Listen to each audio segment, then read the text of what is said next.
Hello friends, welcome to study space. हम बात करते हैं इस चैनल पे होम साइंस विषय के बारे में। हमने कल आपको 125 क्वेश्चन का एक प्रैक्टिस सेट करवाया था। वो जो सेशन है वीक में एक बार होगा, संडे में, या फिर हम देख लेंगे संडे में ही करवाएंगे, ज़्यादातर वीक में एक बार, ठीक है।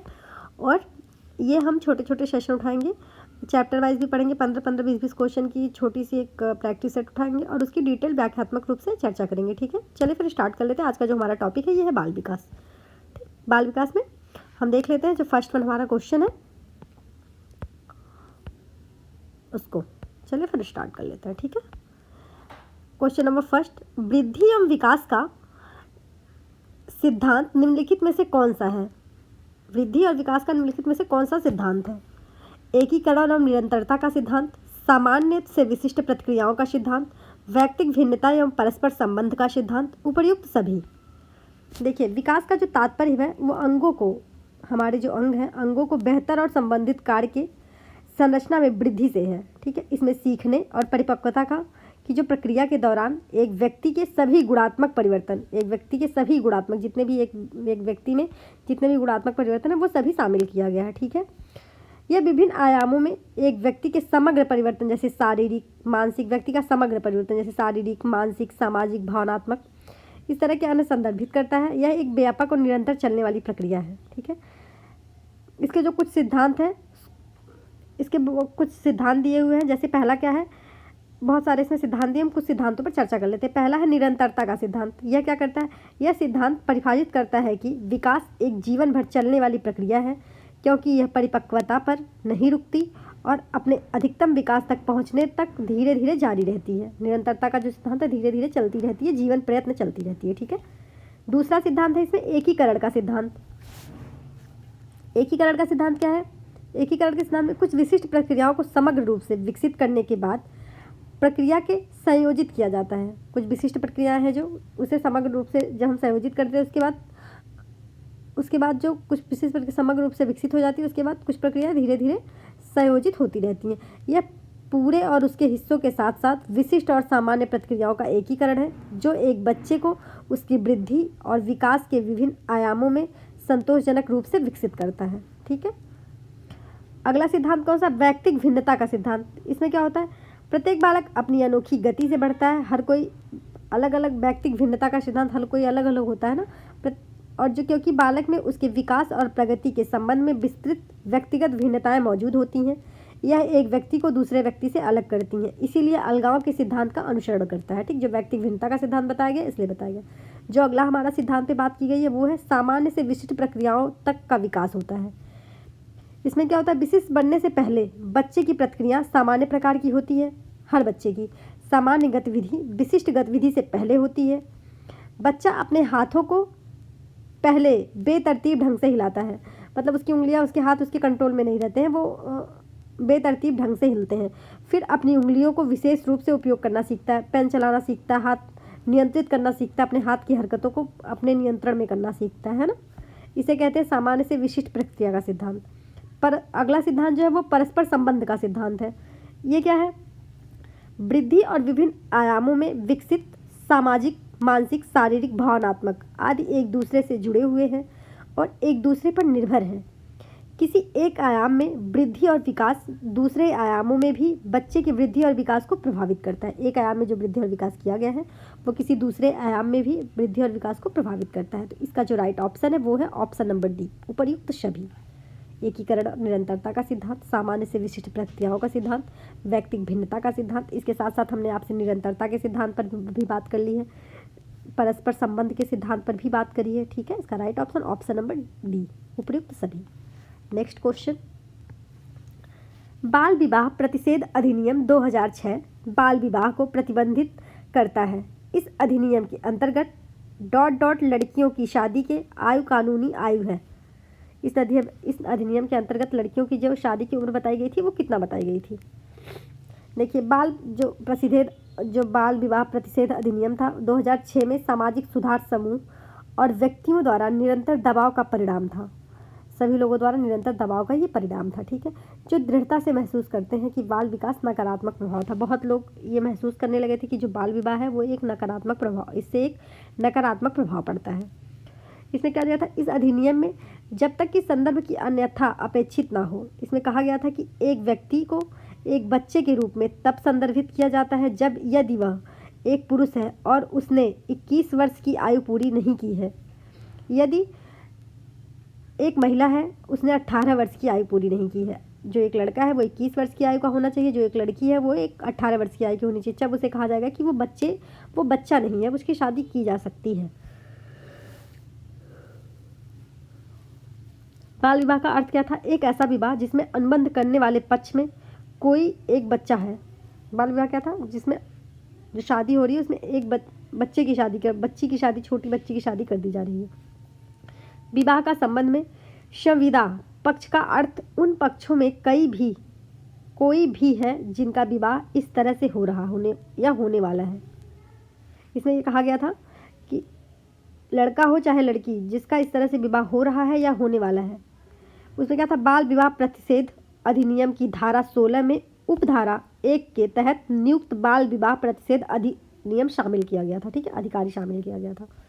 बाल विवाह प्रतिषेध अधिनियम विधेयक जो बना था, संशोधन विधेयक 2021 में, इसमें कहा गया था महिलाओं को पुरुषों के बराबरी में लाने के लिए प्रधानमंत्री नरेंद्र मोदी के नेतृत्व वाली एनडीए सरकार ने महिलाओं की जो विवाह की कानूनी आयु थी 18 वर्ष से बढ़ाकर 21 वर्ष करने का फैसला किया गया था। और प्रधानमंत्री नरेंद्र मोदी के अनुसार विवाह की कानूनी आयु बढ़ने से लड़कियां सशक्त होंगी और उन्हें अपने करियर बनाने में मदद मिलेगी। इसीलिए इस अधिनियम के अंतर्गत लड़कियों की जो शादी 21 वर्ष कर दी गई है कानून। अब ये 21 वर्ष है। ठीक है, इसका जो राइट ऑप्शन था, जब ये पूछा गया 2006 के हिसाब से पूछा गया है तो 18 वर्ष है, लेकिन अगर 2021 के हिसाब से पूछा जाएगा, एनडीए की सरकार द्वारा जो चेंज किया गया था उसमें 18 से बढ़ाकर 21 वर्ष करने का फैसला लिया गया था। ठीक है, इसका राइट ऑप्शन नंबर डी है, याद रखिएगा। नेक्स्ट क्वेश्चन, विद्यालय को लैंगिक मुद्दों के प्रति संवेदनशील बनाने और लैंगिक भेदभाव में सामाजिकरण की भूमिका के लिए विद्यालय को क्या करना चाहिए। विद्यालय को लैंगिक मुद्दों के प्रति संवेदनशील बनाने और लैंगिक भेदभाव के लिए सामाजिकरण की भूमिका में विद्यालय को क्या करना चाहिए। विद्यालय की क्या भूमिका हो सकती है लैंगिक मुद्दों के प्रति संवेदनशील बनाने। ऑप्शन नंबर ये कह रहा है, प्रख्यात और विद्वान वक्ताओं को आमंत्रित करके लैंगिक संवेदनशीलता पर सेमिनार आयोजित करना। सेकंड ऑप्शन कह रहा है, विद्यालय में इस तरह के सख्त नियम बनाए जाने चाहिए ताकि लड़के लड़कियों के साथ भेदभाव ना हो। तीसरा कह रहा है, शिक्षकों को यह करना चाहिए कि वे बच्चों को इस प्रकार के मुद्दे पर सोचने से मना करें। अगला है, शिक्षक को बच्चों को समझाना चाहिए कि समाज में किसी भी प्रकार का कोई भेदभाव नहीं है, चाहे पुरुष हो या महिला समान है और सभी को समान अधिकार है। ठीक, इसमें क्या कहा गया, लैंगिक मुद्दों पे महिलाओं और पुरुषों के जीवन में समाज में स्थित संबंधित सभी पहलुओं और चिंताओं को शामिल किया गया है। जिस तरह से यह परस्पर संबंध रखते हैं, संसाधनों तक पहुंच और उपयोग और उनके मतभेद, उनकी गतिविधि तथा उनमें होने वाले परिवर्तन, हस्तक्षेप और नीतियों पर कैसे प्रतिक्रिया करता है। जो लैंगिक भेदभाव है वो किस प्रकार से। विद्यालय को लैंगिक मुद्दों को और लैंगिक भेदभाव से समाजीकरण की भूमिका के प्रति संवेदनशील बनाने के लिए शिक्षक को बच्चों को समझाना चाहिए कि किसी भी तरह का कोई भेदभाव नहीं है, चाहे वह पुरुष हो या महिला हो, सभी समान हैं और समान ही अधिकार है सभी को। विद्यालय को लैंगिक समस्याओं और महिलाओं के प्रति पूर्वाग्रह में समाजीकरण की भूमिका के बारे में शिक्षित करना चाहिए। कक्षा में लड़कों और लड़कियों को समान अवसर दिए जाने चाहिए। सभी जेंडरों यानी वाले व्यक्ति को समान रूप से पढ़ाया जाना चाहिए और सभी को कक्षा की गतिविधियों में भाग लेना चाहिए। संवेदनशील लैंगिक विषयों को कक्षा में पढ़ाने के लिए शिक्षकों को केस के अध्ययन और विशिष्ट उदाहरणों का उपयोग करना चाहिए। इसके परिणाम स्वरूप छात्र दूसरे लिंग के प्रति सम्मान दिखाएंगे। जो एक बच्चा है, अगर एक लड़का और एक लड़की पढ़ रहा है, अगर उन्हें सेम तरीके से ट्रीट किया जाएगा तो वो एक दूसरे के प्रति अच्छा व्यवहार बताएंगे। छात्र एक छोटे समूह की स्थापना अपने सामाजिक कर्तव्यों और दायित्वों का पता लगाने के लिए एक छोटा छोटा समूह बनाना चाहिए और सबको बताना चाहिए कि क्या सामाजिक कर्तव्य है और क्या है। इस प्रकार विद्यालय को लैंगिक मुद्दों और लैंगिक भेदभाव तथा सामाजिकरण के प्रति संवेदनशील बनाने के लिए शिक्षक को बच्चों को समझाना चाहिए कि किसी भी तरह का कोई भेदभाव नहीं है, चाहे वह पुरुष हो चाहे वह महिला, सभी समान है। ठीक, यह कहते हुए नियम बनाना कि लड़कों को लड़कियों के साथ भेदभाव करने की अनुमति नहीं है, यह हानिकारक प्रभाव होगा। स्त्री पुरुष एक सभ्यता बनाते हैं। जो एक महिला है और एक पुरुष है वो एक सभ्यता बनाते हैं। पुरुषों और महिलाओं के बीच असामान्यता, लैंगिक पूर्वाग्रह और लैंगिक रूढ़िवादिता सभी अक्सर सामाजिक कुप्रथाएं हैं। ठीक है, इसका जो राइट ऑप्शन है वो है ऑप्शन नंबर डी। शिक्षक को बच्चों को समझाना चाहिए कि वो समाज में किसी भी प्रकार का कोई भेदभाव नहीं है, चाहे वह पुरुष है चाहे महिला, सब एक समान है और सभी को समान अधिकार है। ठीक है, नेक्स्ट क्वेश्चन। जीन पियाजे के अनुसार शिक्षक के सबसे महत्वपूर्ण गुण क्या है?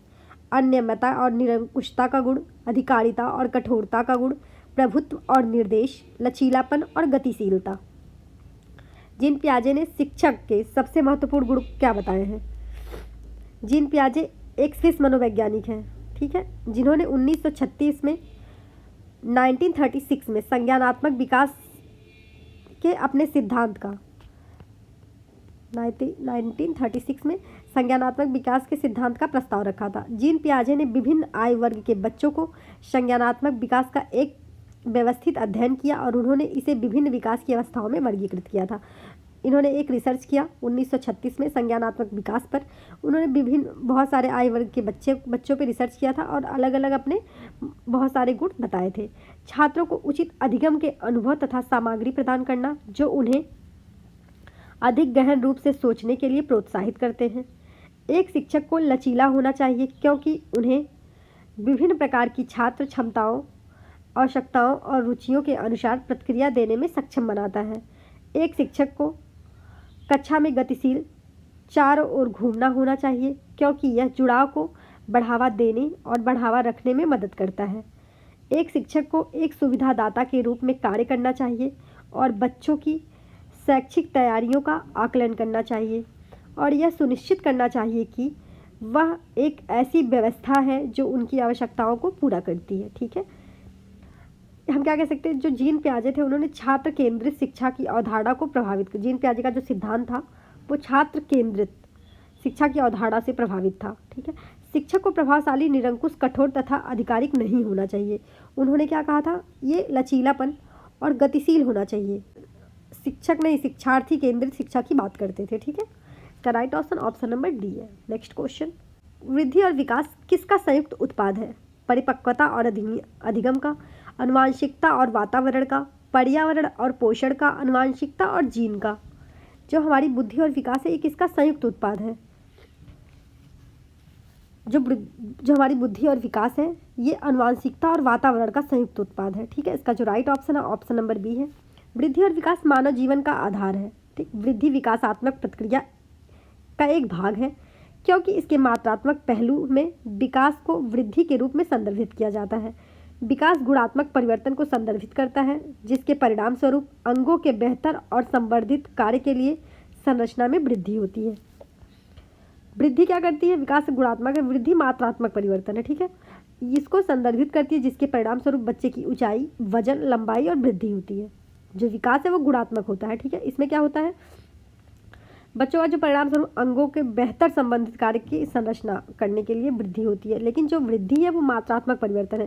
इसे मतलब जाना जा सकता है, ऊंचाई, वजन, लंबाई ये सब मापा जा सकता है ना, मात्रात्मक परिवर्तन है।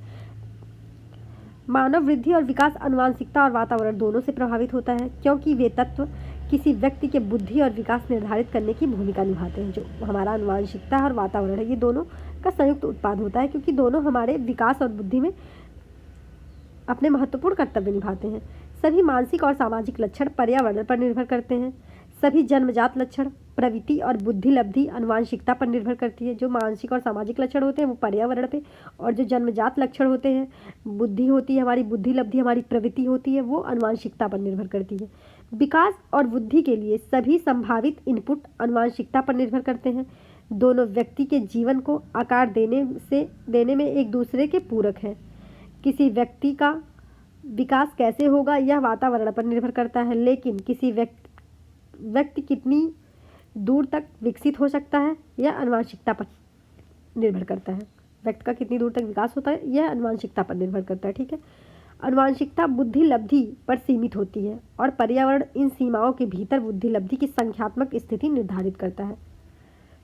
बुद्धि और विकास आनुवांशिकता और वातावरण दोनों का संयुक्त उत्पाद है। ठीक है, जैसे कि हमने पहले भी बात की, आनुवांशिकता उन लक्षणों को संदर्भित करता है जो माता पिता से उनकी संतानों में आते हैं। यह सबसे महत्वपूर्ण व्यक्तित्व और बुद्धिमत्ता का निर्धारक होता है। आनुवंशिकता। पर्यावरण उन परिस्थितियों में संदर्भित करता है जिसमें व्यक्ति रहता है। बच्चे का तत्कालीन वातावरण उनके व्यक्तित्व और बुद्धिमत्ता को प्रभावित करते हैं बहुत ज़्यादा। इसका right option option number B, second one सही है। नेक्स्ट क्वेश्चन, परिवार, सहकर्मी, समूह और पड़ोस आदि डॉट डॉट के एजेंट हैं। मध्यम स्तर का सामाजिकरण, सूक्ष्म स्तर का सामाजिकरण, दीर्घ स्तर का सामाजिकरण या फिर उपर्युक्त में से कोई नहीं। इसका जो राइट ऑप्शन है वो क्या हो सकता है? इसका right option option number B, सूक्ष्म स्तर का सामाजिकरण है। परिवार, सहकर्मी, समूह और पड़ोस। इसमें क्या होता है? जो सूक्ष्म स्तर का सामाजिकरण, परिवार, सहकर्मी, समूह और पड़ोस। सूक्ष्म स्तर के छोटे समूह अंतःक्रिया की आवश्यकता होती है। यह स्तर महत्वपूर्ण है क्योंकि आमने सामने गहन और अतरंग अंतःक्रिया बुनियादी सूत्रीकरण बनाती है। मध्यस्थ स्तर का क्या होता है सामाजिकरण? विद्यालय, धर्म और सामाजिक वर्ग। मध्यस्थ स्तर जो होता है इसमें इकाइयाँ मध्यवर्ती आकार की सामाजिक इकाइयाँ होती हैं जो बृहद स्तर की इकाइयों से छोटी होती हैं, लेकिन परिवार या स्थानीय समुदाय जैसे सूक्ष्म इकाई से बड़ी होती है। इसमें क्या क्या आते हैं? स्कूल, शैक्षणिक संस्थान, राजनैतिक समूह सभी शामिल होते हैं।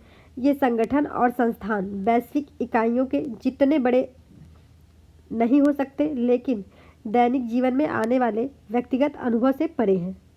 दीर्घ स्तर का सामाजिकरण क्या होता है? वैश्विक समुदाय, इलेक्ट्रॉनिक मीडिया, सोशल नेटवर्किंग।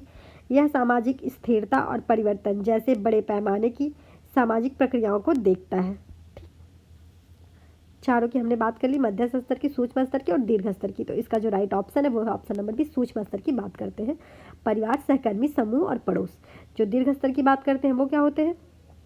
शैक्षणिक संस्थान, स्कूल, राजनीतिक समूह, ये सब मध्यस्थ स्तर की बात करते हैं। दीर्घ स्तर की वैश्विक समुदाय, इलेक्ट्रॉनिक मीडिया, सोशल नेटवर्किंग, ये सब वैश्विक स्तर का। ठीक है। नेक्स्ट क्वेश्चन, निम्नलिखित में से बौद्धिक वातावरण को प्रभावित करने वाला सबसे महत्वपूर्ण कारक कौन सा है? विद्यालय का वातावरण, परिवार का वातावरण, पास पड़ोस का वातावरण, सांस्कृतिक वातावरण। बौद्धिक वातावरण किसी समस्या को समझने, सीखने, तर्क करने, विचार करने की क्षमता को विकसित करता है। ठीक। बौद्धिक विकास कई कारणों से प्रभावित हो सकता है, जैसे परिवार का माहौल, माता पिता बच्चे का रिश्ता, जन्मजात क्षमता, जैविक परिपक्वता, ये सभी एक सामाजिक प्रभाव संतुलन में शामिल होता है। ठीक है। बौद्धिक वातावरण को प्रभावित करने के लिए परिवार वातावरण सबसे महत्वपूर्ण है। बच्चे का जो बौद्धिक विकास होता है ना, उसको प्रभावित परिवार का वातावरण सबसे ज़्यादा करता है। बच्चे को वंशानुगत लक्षण प्रकट करने की दृष्टिकोण से परिवार बहुत महत्वपूर्ण है। यह सीखने का अवसर बच्चे के लिए एक अच्छा उत्साहजनक वातावरण भी प्रदान कर सकता है। देखिए, बड़े फैमिली के बच्चे जल्दी बोलते हैं क्योंकि वो हर किसी को देखते हैं, उनकी नकल करते हैं। तो जो संयुक्त फैमिली होती है उनके बच्चे जल्दी, जबकि जो एकांकी माता पिता के बच्चे होते हैं वो इतनी जल्दी नहीं बोलते। और जैसा भी आसपास का वातावरण है बच्चा देख कर सीखता है। बच्चे की भाषा का विकास होता है। बच्चे में आदत जो पड़ती है वो आस पड़ोस के लोगों को देख कर पड़ती है। उसके संभावनाओं और अधिक बौद्धिक क्षमता का भी विकास होता है। अगर स्कूल का माहौल अच्छा है, पुस्तकालय में स्वस्थ मनोरंजन स्थान मिल रहा है, उसको स्वस्थ सुविधाएं मिल रही हैं अच्छी, तो बच्चे के हर संपूर्ण विकास होता है। अपने परिवार से सीखना शुरू कर बच्चा जो है, एक बच्चा अपने माता पिता और अपने परिवार से ही सीखना शुरू करता है चीज़ों को। यह विकास मूलभूत जो है सिद्धांतों का निर्माण करता है। ठीक, उसको सर्वांगीण विकास के रूप में सुनिश्चित करता है। जो बच्चे का शारीरिक विकास है, यह जीवन में मानव में होने वाले शारीरिक परिवर्तनों को संदर्भित करता है, जैसे उसकी हाइट, वेट, ये सब। सामाजिक विकास क्या होता है? यह जीवन भर सामाजिक कौशल और मूल्यों को सीखने में संदर्भित करता है। भावनात्मक विकास, यह अपनी और साथ में दूसरों की भावनाओं को नियंत्रित करने और प्रतिबंधित करने की क्षमता को विकास संदर्भित करता है। बच्चे का भावनात्मक विकास ही बहुत ज़रूरी है। भाषा विकास, यह भाषा समझने, अनुभव करने और उपयोग करने की क्षमता को संदर्भित करता है। बच्चे का हर तरह का जो विकास है वो बहुत ही ज़रूरी है। परिवार और वातावरण सबसे महत्वपूर्ण भूमिका निभाता है बौद्धिक विकास के लिए पूछ रहा है। ठीक है। तो बौद्धिक विकास में परिवार का वातावरण जो होता है वो सबसे इंपॉर्टेंट भूमिका निभाता है। ठीक, option number B is right option, second one. ठीक है। नेक्स्ट क्वेश्चन, डॉट डॉट किसी की अपनी संज्ञानात्मक और विशेष संज्ञानात्मक प्रतिक्रियाओं के बारे में जागरूकता है। तथ्यात्मक ज्ञान, अभिज्ञात ज्ञान, प्रक्रियात्मक ज्ञान, अवधारणात्मक ज्ञान। इसका जो राइट ऑप्शन है वो है ऑप्शन नंबर बी, अभिज्ञात ज्ञान। इसमें क्या होता है? अभिज्ञात ज्ञान किसी भी व्यक्ति कोई व्यक्ति है, स्वयं की अनुभूति और विशेष संज्ञानात्मक प्रक्रियाओं के बारे में जागरूकता है।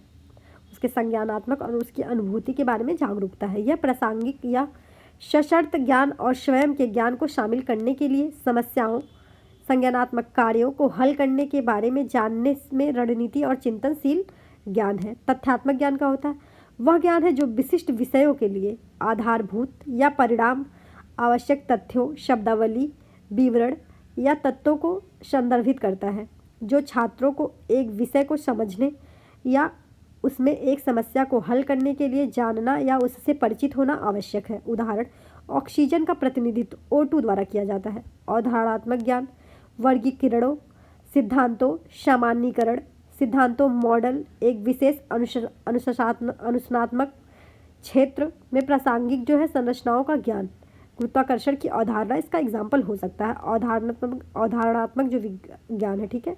प्रतिक्रियात्मक ज्ञान क्या होता है?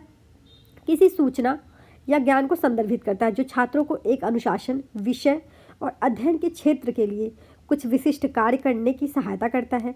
यह जांच के तरीकों को बहुत विशिष्ट और परिमित कौशल, कलन विधि, तकनीकी और विशेष कार्य प्रणालियों को संदर्भित करता है। इसका एग्जाम्पल हो सकता है एक फूल की आंतरिक भागों का अध्ययन करने के लिए फूल को तोड़ना, फूल के अलग अलग भागों को हम अलग करते हैं उसका अध्ययन करने के लिए, ठीक। तो इसका जो राइट ऑप्शन है ऑप्शन नंबर बी, अभिज्ञात ज्ञान कहते हैं इसे।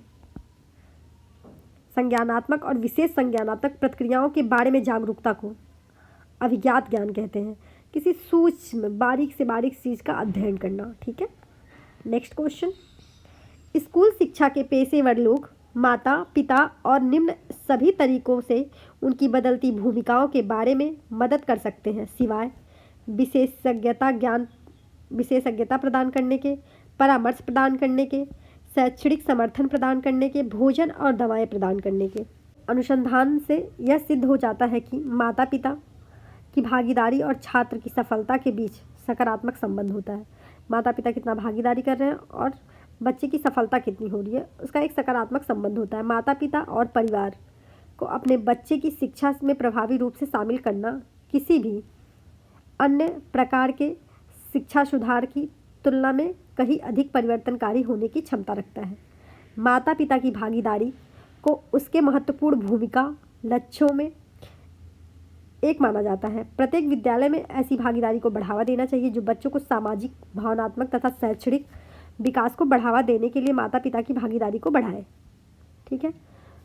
विद्यालय शिक्षा पेशेवर माता पिता की को उनकी बदलती भूमिका में निम्नलिखित तरीकों से मदद कर सकते हैं: विशेषज्ञता प्रदान करना, सलाह देना, शैक्षणिक सहायता प्रदान करना। इस प्रकार यह निष्कर्ष निकाला गया है कि विद्यालय शिक्षा पेशेवर माता पिता को उनकी बदलती भूमिकाओं में भोजन और दवाएं प्रदान करने के अलावा निम्नलिखित तरीकों से मदद कर सकते हैं, ठीक है। इसका जो राइट ऑप्शन है ऑप्शन नंबर 4 है, भोजन और दवाएं प्रदान करना।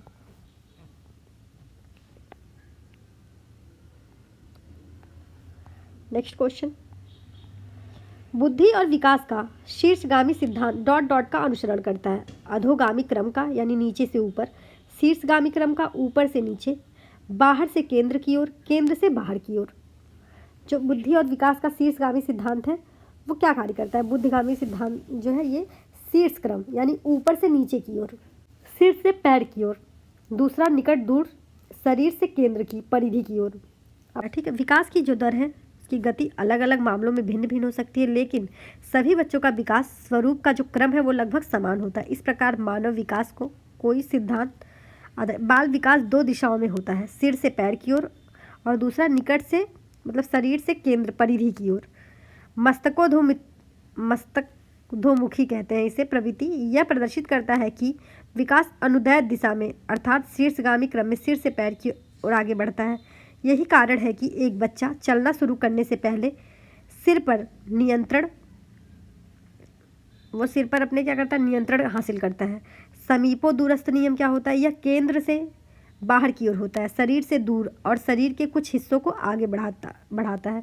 फिर सबसे पहले क्या होता है, चरम सीमाओं को विकसित करता है। इसीलिए विकास के पहले चरणों में बच्चा छोटी मांसपेशियों या सकल गत्यात्मक कौशल के बजाय मौलिक मांसपेशियों को विकसित करना शुरू करता है, ठीक। तो इसका जो राइट ऑप्शन है वो है ऑप्शन नंबर 2, शीर्षगामी ऊपर से नीचे की ओर, सिर से पैर की ओर, ठीक है। नेक्स्ट क्वेश्चन, लैंगिक मुद्दों और लैंगिक भेदभाव में समाजीकरण की भूमिका के बारे में छात्रों को संवेदनशील बनाने के लिए विद्यालयों को क्या करना चाहिए? हमने बताया था शिक्षकों को केस अध्ययन का उपयोग करने और मूर्त उदाहरण देने को कहना चाहिए। लैंगिक भेदभाव में शिक्षकों को जो है मूर्त उदाहरण देने के लिए कहना चाहिए। कक्षा में लड़के और लड़कियों को समान अवसर देना चाहिए। दोनों लिंगों को समान रूप से पढ़ाएं और दोनों लिंगों को भागीदारी सुनिश्चित करना चाहिए। समझने के लिए समूह, चर्चा के लिए समूह बनाना चाहिए। शिक्षकों को केस अध्ययन का उपयोग करना चाहिए और कक्षा में संवेदनशील लैंगिक विषयों को पढ़ाने से मूर्त उदाहरण देने चाहिए। इससे छात्र विपरीत लिंग का सम्मान करेंगे। योजना के चरणों को लैंगिक सम्मान का समर्थन करने के लिए गठबंधन बनाए जाने चाहिए। पारंपरिक लैंगिक भूमिकाओं के बावजूद प्रत्येक छात्र को भूमिकाओं में भाग लेने के लिए प्रेरित करना चाहिए। छात्रों को विद्यालयों और समाज में द्वारा आयोजित सभी विधियों में भाग लेना चाहिए को प्रोत्साहित करना चाहिए। छात्रों द्वारा अपनी सामाजिक भूमिका और जिम्मेदारी को समझने के लिए समूह चर्चा करना चाहिए। यह नियम बनाकर कि लड़कियों और लड़कों के साथ भेदभाव करने की अनुमति नहीं है। इससे नकारात्मक प्रभाव पड़ेगा। ठीक है। प्रख्यात जो वक्ताओं को आमंत्रित करके लैंगिक संवेदनशील पर सेमिनार आयोजित करके छात्रों के लैंगिक मुद्दों पर भेदभाव का सामाजिकरण भूमिका के बारे में संवेदनशील बनाया जा सकता है या नहीं? तो इसका जो राइट ऑप्शन नंबर 3 है। शिक्षकों से केस अध्ययन का उपयोग करने और मूर्त उदाहरण देने को कहना चाहिए। नेक्स्ट क्वेश्चन, शिक्षकों को सबसे कम प्रतिबंधित विद्यालय वातावरण में रखने के माध्यम से विद्यालय लड़कियों और अलाभान्वित वर्गों के लोगों को शैक्षिक अवसरों को समान करता है। दूसरा है वंचित वर्ग के बच्चों के जीवन को सामान्य करता है, जो इन बच्चों के समुदायों और अभिभावकों के साथ विद्यालय संबंध को बढ़ा रहा है। तीसरा कह रहा है विज्ञान मेला और प्रश्नोत्तरी जैसी गतिविधियों में वंचित वर्ग के बच्चे को भागीदारी बनाता है। चौथा कह रहा है दूसरे बच्चों को संवेदनशील बनाता है कि वे वंचित बच्चों को दबाएं नहीं और उन्हें नीचा ना दिखाएं। तो इसका जो राइट ऑप्शन है वो है ऑप्शन नंबर डी। दूसरे बच्चों को संवेदनशील बनाता है और वे वंचित बच्चों को दबाएं नहीं और उन्हें नीचा ना दिखाएं। शिक्षार्थियों को सबसे कम प्रतिबंधित विद्यालय वातावरण में रखने का माध्यम, विद्यालय को देखना चाहिए कि दूसरे बच्चों को संवेदनशील बनाता है कि वे वंचित बच्चों को दबाएं नहीं और उन्हें नीचा ना दिखाएं। इसमें क्या था, सभी विकलांग बच्चों को साथ ही विकलांग वयस्क को सामान्य रूप से यथासंभव परिस्थितियों में रहने का अवसर मिलना चाहिए, जो बाकी समाज के लिए जितना संभव है उतना ही करीब हो। ठीक है। दूसरे शब्द में क्या कह सकते हैं, उनके पास सबसे कम प्रतिबंधित विद्यालय वातावरण में रहने का अवसर होना चाहिए, मतलब प्रतिबंधित नहीं रखना चाहिए। विकलांग बच्चों के अलावा एक गैर विकलांग बच्चा भी वंचित बच्चों को धमकाने के लिए संवेदनशील नहीं होता। वे विकलांग छात्रों के लिए एक सहायक भूमिका भी निभाते हैं। एक आवासीय विद्यालय की तुलना में एक विशेष स्कूल कम प्रतिबंधात्मक होता है। एक आवासीय विद्यालय मतलब जहां आवास मिलता है, जो हम नहीं कहते हैं हॉस्टल रूम। विशेष विद्यालय गैर विकलांग बच्चों के साथ नियमित गतिविधियों में भाग लेने के लिए बच्चे को अवसर को सीमित करता है। एक नियमित विद्यालय में एकीकृत शिक्षा बच्चों को विशेष विद्यालय की तुलना में दूसरों से बातचीत करने की अधिक स्वतंत्रता का अवसर प्रदान करती है। यह विशेष विद्यालय की तुलना में कम प्रतिबंधात्मक है। पूर्ण समावेश बच्चे के लिए कम प्रतिबंधात्मक व्यवस्था है। तो इसका जो राइट ऑप्शन है ऑप्शन नंबर 4 है। नेक्स्ट क्वेश्चन, विकासवादी अक्सर जीवन को कितनी अवस्थाओं में विभाजित कर सकते हैं? 8 अवस्थाओं में, 2 अवस्थाओं में, 16 अवस्थाओं में या फिर 4 अवस्थाओं में? जो विकासवादी हैं वो जीवन को कितने स्तर में विभाजित करते हैं? विकासवादी जीवन को 8 स्तर में विभाजित करने की बात करते हैं। 8 वो क्या है? पहला जो स्तर कहा इन्होंने प्रसव पूर्व विकास। इसमें क्या होता है? प्रसव विकास में माँ के गर्भ में होने वाले सभी परिवर्तन शामिल हैं।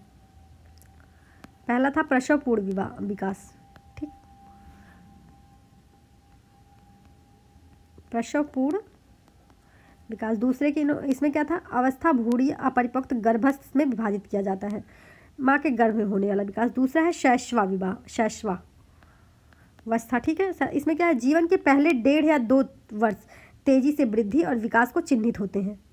जीवन का जो पहला अपेक्षाकृत कम समय में एक नवजात शिशु कई स्वचालित सजगता और गहरी सुनने की भावना लेकिन खराब दृष्टि से चलने और बात करने वाले बच्चों में बदल जाता है। दूसरा शैशवावस्था है। तीसरा क्या है? प्रारंभिक बाल्यावस्था। ठीक है, प्रारंभिक बाल्यावस्था की बात कर रहा हूँ। इसमें क्या है? मध्य बाल्यावस्था, जो प्रारंभिक बाल्यावस्था होती है 2 से 5 वर्ष या 6 की आयु, 2 से 5 या 6 वर्ष की आयु में शामिल होता है। यह पूर्व स्कूलीय छात्र भाषा अधिगम में व्यस्त रहता है, स्वयं की भावना को अधिक स्वतंत्रता विकसित करता है और शुरू से समझने के लिए भौतिक दुनिया में कैसे काम करती है वो इनके बारे में जानने की कोशिश करता है। पूर्व स्कूली अवस्था को कहते हैं। ठीक है, अब है मध्य बाल्यावस्था। मध्य बाल्यावस्था, ठीक है, मध्य बाल्यावस्था में ये क्या अवस्था, 6 से 11 वर्ष की अवस्था होती है। यह काफ़ी हद तक स्कूल की पहली कुछ कक्षाओं में बच्चे की भागीदारी को प्रभावित होती है। बच्चे इस आयु में अपने गत्यात्मक कौशल में सुधार कर सकते हैं क्योंकि विकास दर धीमी हो जाती है। बच्चे परिवार के बाहर सामाजिक संबंधों के बारे में सीख रहे हैं। स्कूल की अवस्था होती है। अगला क्या है, किशोरावस्था। अगला जो अवस्था की बात की है वो किशोरावस्था की बात की है। ठीक है, किशोरावस्था तेजी से शारीरिक परिवर्तन की अवधि है। यह समग्र शारीरिक विकास में तेजी से यौन विकास की विशेषता है जिसे यौन के रूप में जाना जाता है। यह संज्ञानात्मक विकास की अवधि भी है क्योंकि किशोर नई संभावनाओं और प्रेम, भय और स्वतंत्रता जैसे अमूर्त विचारों को विचार करना शुरू कर देता है। ठीक है, नेक्स्ट क्या है, प्रारंभिक वयस्कता। अगला जो है प्रारंभिक वयस्कता अवस्था की बात की है। ठीक है, वयस्कता, इसमें क्या है, उत्तर किशोर 20वां दशक या 30वां दशक के रूप में परिभाषित किया जाता है। इस समय के दौरान हम अपने शारीरिक चरम पर होते हैं लेकिन हमें हिंसा और मादक द्रव्यों का सेवन में सबसे अधिक खतरा होता है। इसमें व्यक्ति भविष्य पर ध्यान केंद्रित करना शुरू कर देता है, ऐसे विकल्प बनाते हैं जो एक वयस्क की स्थिति अर्जित करता है जिसमें चरण मुख्य रूप से प्यार और काम के इर्द गिर्द घूमता रहता है। ये जो चरण होता है इसमें प्यार, ये सब मतलब दूसरे के प्रति अट्रैक्शन, दूसरे लिंगों के प्रति बहुत ज़्यादा होता है। मध्य वयस्क अवस्था, ये क्या होता है, ये 40 वर्ष की आयु और 60 वर्ष के दशक के बीच की अवधि होती है। यह एक ऐसा समय होता है जब शारीरिक बुढ़ापा जो पहले शुरू हुआ है वह अधिक दिखाई देने लगता है। वह समय भी जब लोग प्यार और काम उत्पादकता के चरम पर होते हैं। यह एक ऐसा समय हो सकता है जब आप किसी विशेष क्षेत्र में विशेषज्ञ बन जाते हैं और समस्याओं को समझने और समाधान के साथ आने के पहले ही कहीं ज़्यादा सक्षम हो जाते हैं। ठीक, उत्तर वयस्कतावस्था क्या होता है, ये होता है 65 वर्ष के ऊपर को परिभाषित करता है। इसमें क्या होता है, शारीरिक शक्ति और सामाजिक भागीदारी कम हो रही होती है। जीवन के अन्य चरणों को विपरीत इसका स्वागत नहीं किया जाता। वृद्ध लोगों में समायोजन अक्सर खराब होता है। वृद्धावस्था की समस्याएं, विकलांगता, बीमारियां, निर्भरता और मृत्यु उत्पन्न होती है। ठीक है, ये 8 चरणों की बात करी गई है, विकासवादियों ने की है। Option number first is right option. Next question, बच्चे के सामाजिकरण में परिवार डॉट डॉट की भूमिका निभाता है, एक उत्तेजक की, एक प्राथमिक की, एक द्वितीयक की या फिर महत्वपूर्ण नहीं है। तो इसका जो राइट ऑप्शन है वो है ऑप्शन नंबर सेकेंड वन, एक प्राथमिक की भूमिका निभाता है। बच्चे के सामाजिकरण में जो परिवार है एक प्राथमिक की भूमिका निभाता है। ठीक है, शिष्टाचार और संस्कृति का प्रसारण करता है, सामाजिक मानदंडों के मूल्यों का अनुकूलन है, समाज के नज़रिए से रीति रिवाज का अलंकरीकरण है। इसमें सभी प्रकार के सामाजिकरण को 2 व्यापक समूहों में प्राथमिक सामाजिकरण और द्वितीयक सामाजिकरण में वर्गीकृत किया गया। प्राथमिक सामाजिकरण क्या है, बुनियादी शारीरिक जरूरतें जैसे प्यास, भूख आदि, ये प्राथमिक जरूरत कहलाती है। परिवार मनुष्य की बुनियादी जरूरतों को पूरा करता है, इसीलिए इसे प्रारंभिक संस्थान कहा जाता है। माता पिता बच्चे के प्राथमिक सामाजिकरण एजेंट होते हैं। जो माता पिता होते हैं बच्चे का प्राथमिक सामाजिकरण एजेंट होते हैं। परिवार के भीतर मानदंडों को, मूल्यों के समावेश को प्राथमिक सामाजिकरण कहा जाता है। प्राथमिक सामाजिकरण शैशवावस्था और बाल्यावस्था में होता है। यह सामाजिकरण का सबसे महत्वपूर्ण चरण है क्योंकि बच्चा इस स्तर में बुनियादी व्यवहार प्रतिरूप सीखता है। द्वितीयक सामाजिकरण जो प्राथमिक ज़रूरतों को पूरा करने के लिए उभरते हैं, जैसे कि आजीविका कमाने के लिए कौशल, अधिगम की आवश्यकता, बच्चे की द्वितीयक सामाजिक संस्था है क्योंकि यह बच्चों को व्युत्पन्न आवश्यकताओं को पूरा करती है। विद्यालय शिक्षक द्वितीयक सामाजिकरण एजेंट होता है। विद्यालय के मानदंडों, मूल्यों और व्यवहारों के प्रतिमानों की प्रक्रिया द्वितीयक सामाजिकरण कहा जाता है। आमतौर पर द्वितीयक सामाजिकरण बाल्यावस्था के बाद के चरणों को शुरू होता है, यह परिपक्वता तक जाता है। इसका जो राइट ऑप्शन ऑप्शन नंबर है। इसमें पूछा है ना कि बच्चे का सामाजिकरण, परिवार की क्या भूमिका होती है, एक प्राथमिक एजेंट होता है परिवार। Option number B is right option. Next question और आज का लास्ट क्वेश्चन, ठीक है, 15 क्वेश्चन कंप्लीट किया हमने। बच्चों के अधिगम में बच्चों के अधिगम में शारीरिक स्वास्थ्य और सांवेगिक अवस्था का कोई आपसी संबंध नहीं है, कि भूमिका नगण्य है, का कोई प्रभाव नहीं होता है, कि एक महत्वपूर्ण भूमिका है। तो इसका जो राइट ऑप्शन है ये है ऑप्शन नंबर डी, ये एक महत्वपूर्ण भूमिका। बच्चों का अधिगम शारीरिक स्वास्थ्य और सांवेगिक जो अवस्था होती है, एक महत्वपूर्ण शारीरिक क्रियात्मक